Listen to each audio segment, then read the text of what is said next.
Boa noite, minhas irmãs e meus irmãos dos dois planos.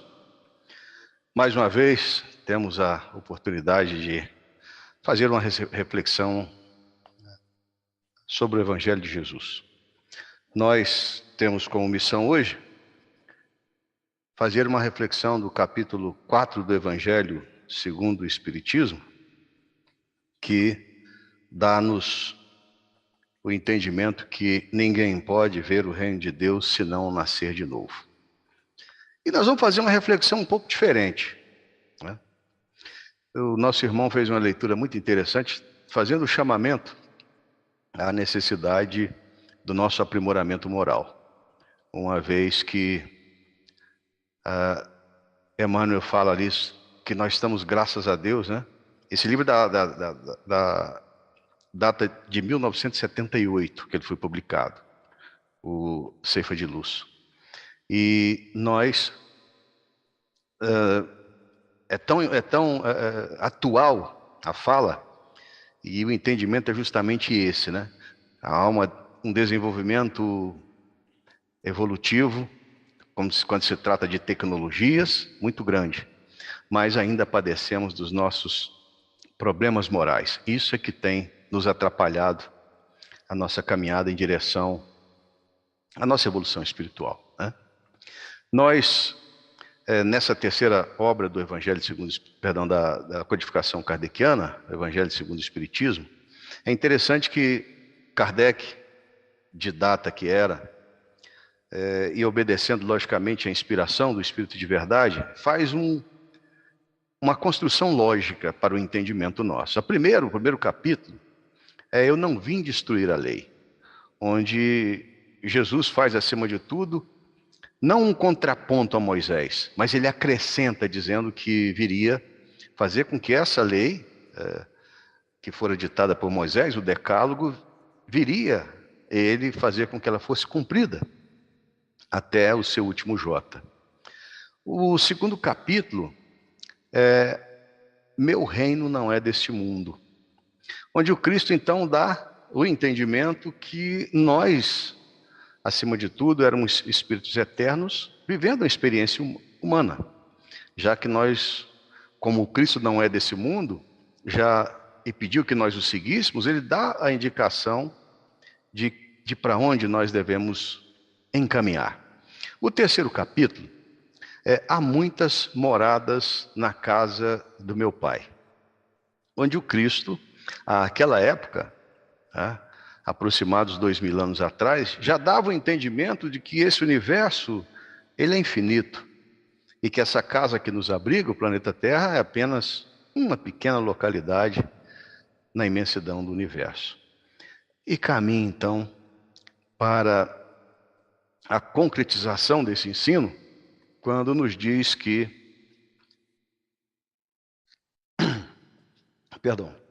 todos nós que almejamos ver Deus, nós precisamos nascer de novo.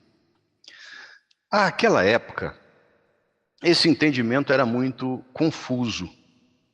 Até porque, imaginemos que os primeiros escritores bíblicos, eles fizeram essa escrita em aramaico, depois ela foi para o grego, depois para o latim, e sofreu, né? Que aquela época, imaginemos, pegamos o Evangelho de Mateus, por exemplo, que foi escrito por volta de 63 da era cristã.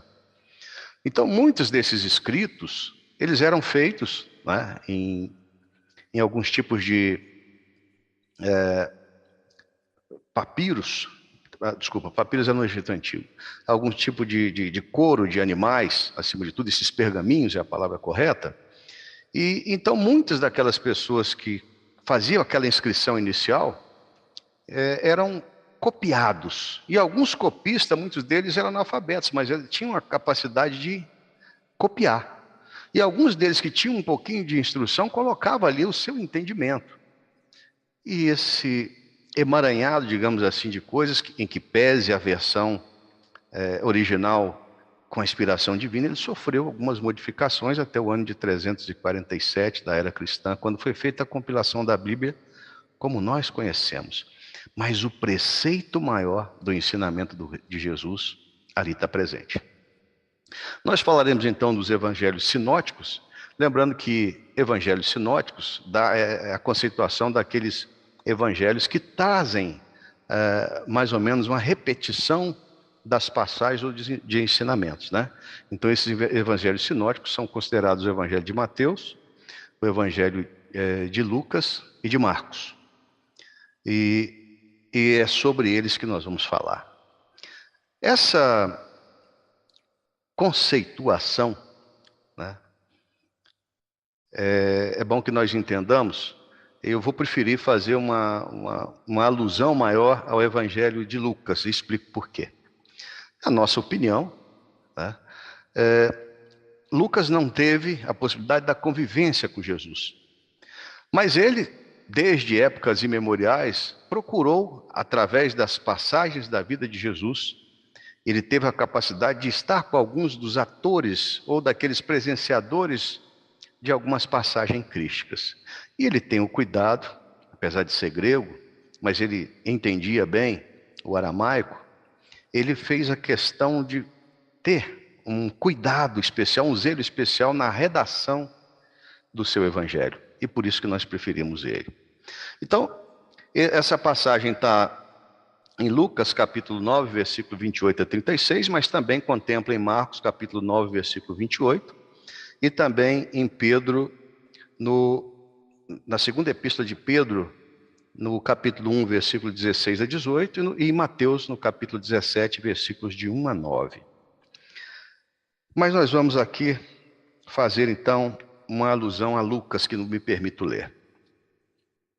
Entretanto, Herodes, o tetrarca, ouvindo falar de tudo o que Jesus fazia, seu espírito estava em suspenso, porque uns diziam que João ressuscitara entre outros mortos, que Elias apareceu, e outros, que um dos antigos profetas ressuscitara. Então Herodes disse: eu fiz cortar a cabeça a João.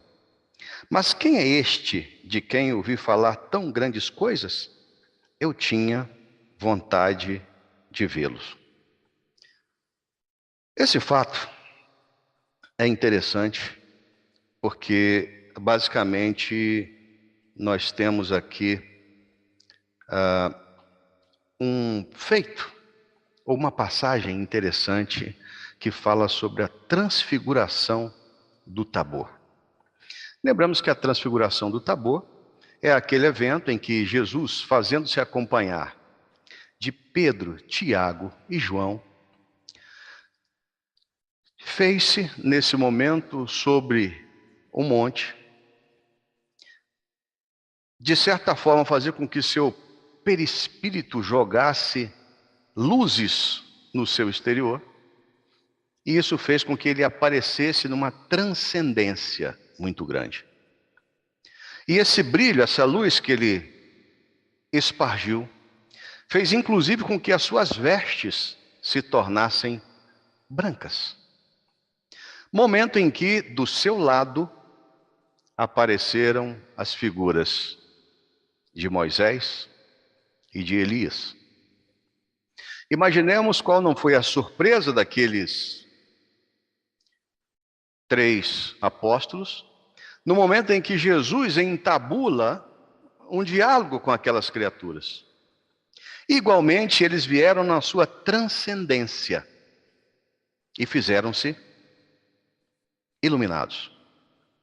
E nesse momento, Pedro, o mais velho, incomodado com aquela situação, vai até Jesus e pede se ele quer que os discípulos ali colocassem tendas para que eles ali ficassem.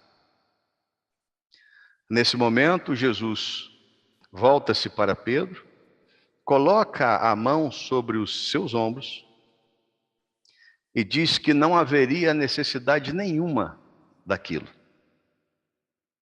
E o interessante é que nessa fala de Jesus, quando eles olham novamente, aqueles 2 luminares da cristandade que precederam o Cristo, que é Moisés e Elias, desaparecem.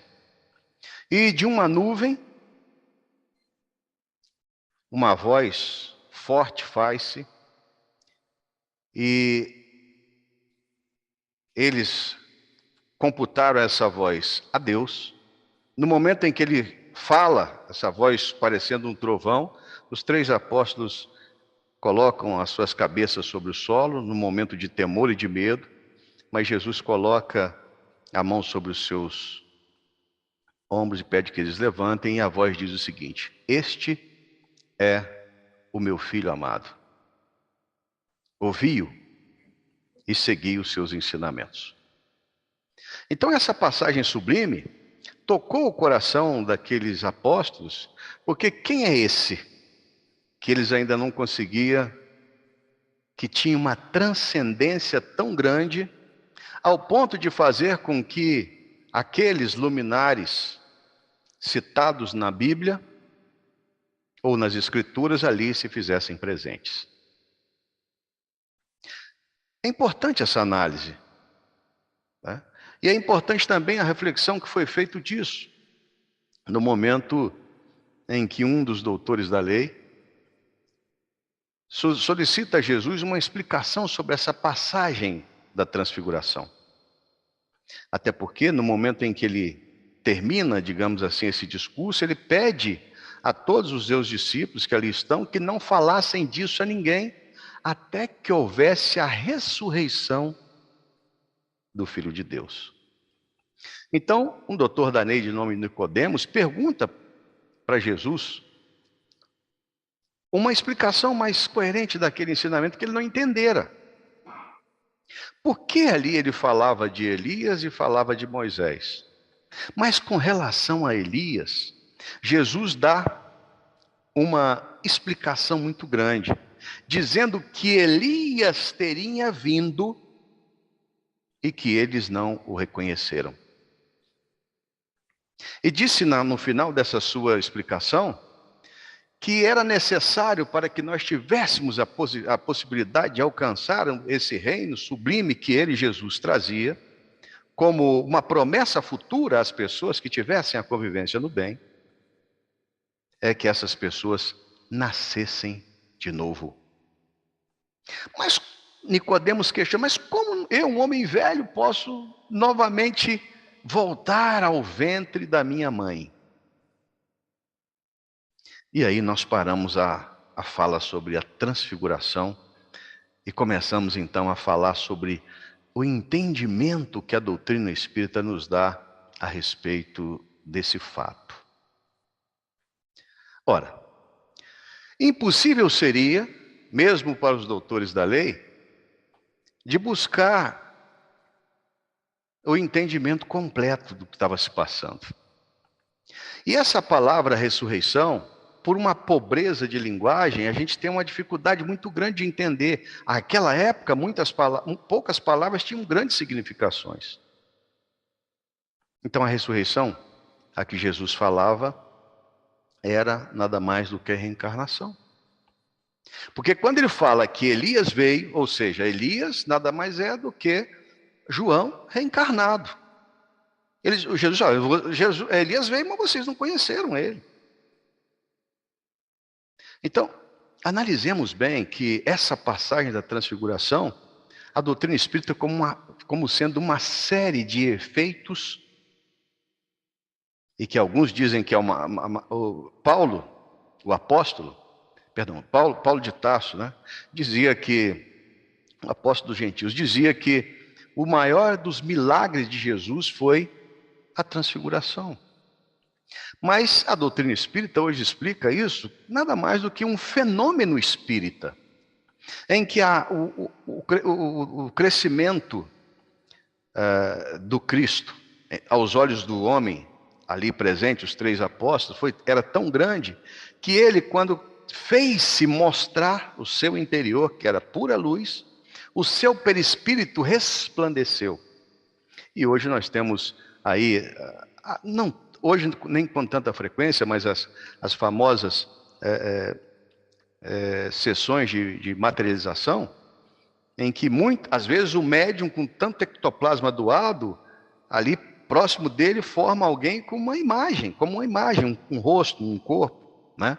Então, aquela hora, Jesus pega e coloca o seu perispírito à mostra. E essa foi o tamanho da iluminação. Então, o fenômeno da voz, a voz direta que nós conhecemos hoje, que no nosso meio espírita não é tão comum, mas existe, né? Fez com que ali, de certa forma, fossem ouvidos. Então, logo, é um efeito físico, e aqueles que tiveram a oportunidade de presenciar, nós podemos computá-los como médiuns que tinha, primeiro, a capacidade da vidência, porque viram os espíritos, e da clareaudiência, porque ouviram a voz. Então, aquilo que a gente traz como maravilhoso, como milagre, a doutrina espírita, acima de tudo, nos traz como uma passagem eivada de fenômenos espíritas, mas que traz uma possibilidade muito grande do entendimento. E aquela época foi o que Cristo tinha condições de passar. Nós não teríamos a capacidade, nem o doutor da lei, versado nas Escrituras, teve a capacidade de entender o alcance da palavra crística. E aí, quando nós começamos, lá nos idos de 1857, sobre a inspiração do Espírito de Verdade, e a boa vontade de Kardec em ser esse instrumento de colocação, sobretudo, da verdade espiritual para contextualizar-se como a promessa crística do Consolador prometido, nos traz, então, a elucidação dos feitos de Jesus. E aí, quando ele disse que o Espírito sobrevive à matéria, e a época do Cristo, os saduceus eram aqueles que não tinham crença. Eles achavam que simplesmente, quando esvaía-se a vida física, acabou. Eles nem acreditavam na possibilidade de uma vida futura, mesmo naquela concepção de aguardar um julgamento futuro. Eles eram materialistas, puros e simples, e eram ferozes opositores dos fariseus, que esses sim tinham a crença que o Espírito haveria de prosseguir, mas de uma forma bem diferente, porque a ressurreição a que eles buscavam era sobretudo a possibilidade das pessoas que perderam o seu corpo de carne, num futuro, ter a capacidade de reanimar aquele corpo, de fazer com que ele vivesse, né? Diferentemente de Lázaro, né, que teve um processo de catalepsia, que ele não estava morto, né? Mas imaginemos um corpo que vira pó, de repente, num dia qualquer, voltar a se constituir de fluido vital. O que nós sabemos é que, acima de tudo, quando nós desencarnamos, nós carregamos o nosso perispírito e o nosso corpo espiritual, e ele sempre se molda naquela imagem que nós, basicamente, aquela que nós carregávamos na nossa encarnação, na nossa última encarnação, né? Mas quando esse nascer de novo, que Jesus falava, e que nós temos ainda a dificuldade de entender, avançando no tempo, nós temos a terceira obra da codificação kardeciana, o livro Missionários da Luz. Eu computo esse livro, é um livro da década de 1940, como um de leitura obrigatória. Não de todo espírita, mas de toda pessoa que quer ter pelo menos uma coerência no processo da justiça divina. Esse livro, Missionários da Luz, no capítulo que fala sobre a reencarnação, ali pelas páginas 214, eles se quiserem depois dar uma olhada, fala sobre o reencarne de Segismundo. E os espíritos envolvidos Adelino, Raquel e a instrução de Alexandre, dá para a gente uma palhinha do que é esse processo do nascer de novo. Mas esse nascer de novo na reencarnação, apenas. Porque lá, o enredo da história, vou dar um spoilerzinho, nada mais é do que um espírito que levou à falência, à perdição, melhor dizendo, duas almas queridas e que depois, quando desencarna, vê o tamanho do estrago que ele fez com aquelas vidas, trabalha muitos anos na espiritualidade até se candidatar a uma reencarnação. E é interessante que nós leiamos esse livro, por quê? E aqueles que não, que já leram, se quiser dar uma revisão, porque você vai entender exatamente o processo de cada um de nós que aqui estamos. Porque quando o Chico falava que temos a família que merecemos e o corpo que necessitamos, muitas vezes nós não conseguimos entender.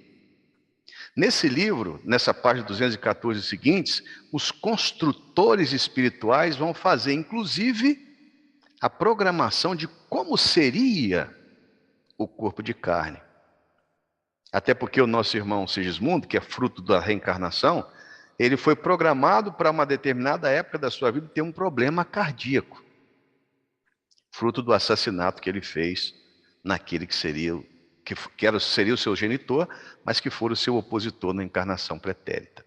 Mas voltemos aqui ao nosso raciocínio sobre o nascer de novo. Quando nós pegamos o mote desses missionários da luz sobre reencarnação, é porque quando Cristo queria nos dizer que essa necessidade de nascer de novo, significa que nós deveríamos nos mergulhar em nós mesmos e ter a possibilidade de transformarmos o nosso espírito. Então essa era a principal intenção de Jesus a nos dizer. E muitas vezes quando ele fala em nos livrar do homem velho, não significa nos livrar dessa pessoa que está idosa, não. É desse espírito que é eterno e que tem ocupado por diversas vezes o corpo de carne, mas ainda tem dificuldade de entendimento dos verdadeiros propósitos que nos trazem hoje no nosso país, na nossa cidade, no nosso país e no nosso planeta. Então imaginemos aqui, nesse nascer de novo, no momento em que cada um de nós fizemos a nossa programação reencarnatória e que lá falaram o seguinte: olha, a sua época vai ter muitas turbulências. E num determinado período virá grandes transformações tecnológicas. Mas a decadência moral fará com que, ou terá necessidade de vir um vírus muito potente, e aqui não vamos analisar como ele foi trazido, mas ele foi programado na espiritualidade, porque tudo na obra de Deus, ela caminha para o bem, ela caminha para o melhor. Então, se nós, na visão humana, apenas pensamos que esse vírus é uma grande catástrofe para a humanidade, mas quantos de nós analisamos quais são os verdadeiros benefícios que ele nos traz? Porque enquanto você fala da necessidade desse isolamento social que nós tivemos, em época muito recente, pouco de nós aproveitamos esse momento para mergulharmos no nosso interior. Descer para dentro dos nossos porões, onde nós guardamos lixos. E esses lixos entendidos como os ódios, como os rancores, como os medos, como os temores, como a maledicência. Então, quantos nós aproveitamos esse momento de isolamento e descemos dentro do nosso interior, fazendo a renovação desse ser? Nós faremos, ao final, uma leitura muito interessante de Emmanuel, e que talvez seja o principal chamamento. Eu disse há pouco que nós somos seres espirituais vivendo a experiência humana, mas quem de nós, em sã consciência, sabe o momento do retorno? E a gente tem dificuldade desse entendimento, né? Porque eu posso amanhã ser vitimado pela Covid ou por uma intercorrência qualquer e simplesmente chegou minha hora de subir ou descer, depende do contexto. Mas o chamamento do nascer de novo é exatamente esse. O que eu tenho feito das possibilidades que nessa encarnação eu recebi?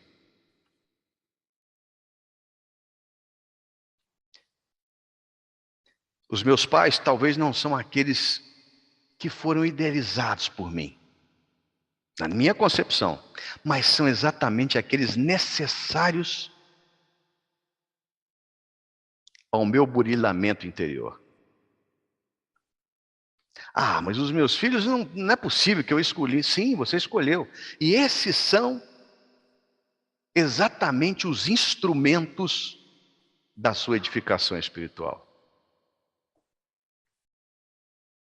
As dificuldades que nos chegam, a dor, é nada mais do que a oportunidade de nós nos burilarmos, de nós trabalharmos dentro de nós mesmos, fazendo com que esse entendimento do nascer de novo não possa ser só compreendido por nós, mas possa ser vivido por nós. Porque nesse chamamento do Cristo é interessante que nós nos livremos do homem velho, ou da mulher velha, ou do espírito velho, e renovemos as nossas atitudes. E todos os dias nós somos premiados com essas oportunidades. Aquela prece em agradecimento a Deus, quando eu desperto, ao invés de uma reclamação, está chovendo, está sol. Aquele buscar aqueles que vivem no mesmo ambiente doméstico, dá um bom dia de coração. Um companheiro, uma companheira que vai para o trabalho, abençoe com as bênçãos dos fluidos do bem. Vai com Deus, Deus te abençoe. Aquele abraço fraterno, ao invés de um julgamento. Então esse chamamento para que nós possamos nascer de novo, ele nunca esteve tão atual. Aliás, isso é a palavra crística, né? Porque nós não tenhamos dúvida que o Cristo, ele era, ele é, ele será o nosso principal norte. Esse ser iluminado que buscou ao Pai Celestial a tutela da humanidade terrestre. E que disse que a sua obra só seria conclusa no momento em que todos nós tivermos evoluído. Ou seja, depois de que todos nós tivéssemos a capacidade da vivência no amor que o Cristo nos ensinou. E como eu disse, para encerrar a nossa fala, eu gostaria de fazer a leitura de uma mensagem, e esse livro aqui é curioso, tá? Por que é curioso? Você vai me permitir 2 minutinhos, né, chefe? É curioso pelo seguinte: livro Passos da Vida, de Espíritos Diversos, que o nosso irmão Francisco Cândido Xavier trouxe a lume. Mas por que ele é curioso? Ele é do ano de 1986. Ele é curioso porque esse livro, ele foi autografado pelo nosso irmão Francisco Cândido Xavier. É a letra dele aqui. E mais curioso ainda, porque a pessoa que recebeu esse livro era um irmão já desencarnado que era da nossa casa. Eu tenho esse livro como uma joia. Aquelas santas mãos estiveram nesse livro. E agora essa mensagem que eu acho interessantíssima, que ela vem, eu não diria coroar, porque eu não tenho a capacidade de expor, mas que nós possamos sentir nas palavras de Emmanuel esse chamamento sobre o nascer de novo. E diz a mensagem: considera a tua ação e o modo pelo qual a exerces, a fim de que a paz te abençoe a vida. Surpreendeste o amigo de quem tiveste mágoa por algum desentendimento? Reflete na carreira dos dias e esquece o conflito que te perturba. Entretanto, faze algo mais. Envolve-o nas melhores vibrações do sorriso fraterno para que o veja tranquilo. Guardaste a obrigação de saldar essa ou aquela dívida? Pensa na velocidade das horas e, dentro das possibilidades de que disponhas, procura resgatá-la. Não te circunscreva, porém, a isso. Oferece ao credor a tua mensagem de gratidão e alegria por te haver esperado. Conservas a intenção de auxiliar alguém ou de levar a alguém o testemunho da tua confiança e carinho. Medita na rapidez dos minutos e não atrases a manifestação afetiva que te nasce do íntimo. Vai, todavia, mais além.